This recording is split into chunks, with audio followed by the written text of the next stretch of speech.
हरियाणा में बीजेपी की हुकूमत है, जबकि राजस्थान में कांग्रेस की। और उसी राजस्थान में दो मुस्लिम नौजवान जुनैद और नासिर का कत्ल कर दिया जाता है। जुल्म की इंतहा हो जाती है। पहले दोनों नौजवान का अगवा किया जाता है। अगले दिन हरियाणा के भिवानी में जली हुई बॉडी मिलती है। इंसाफ के बजाय फिर खेल शुरू होता है सियासत का। एक रियासत दूसरी रियासत पर इल्जाम लगाती है, एक पार्टी दूसरी पार्टी पर ठीकरा फोड़ती है। इसी इल्जाम तराशी में इंसाफ खत्म हो जाता है।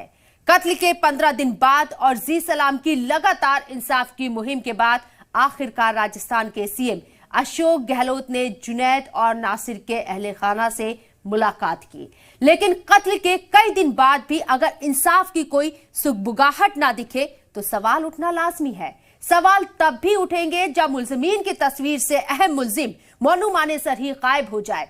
सवाल राजस्थान सरकार पर भी, सवाल सीएम अशोक गहलोत पर भी, जिनके लीडर कहते हैं नफरत के बाजार में मोहब्बत की दुकान खोली है। ऐसे में पूछता है सलाम, इतनी खामोशी क्यों है गहलोत साहब? आखिर कब मिलेगा इंसाफ? आज बात इसी पर करेंगे।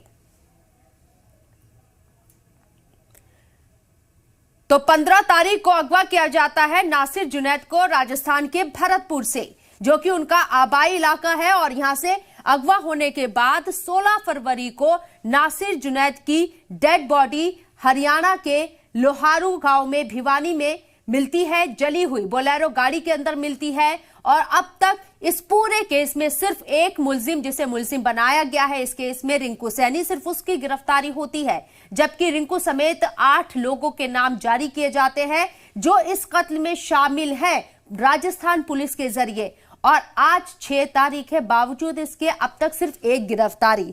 इतनी खामोशी क्यों अख्तियार की गई है? ये सवाल लगातार उठ रहे हैं।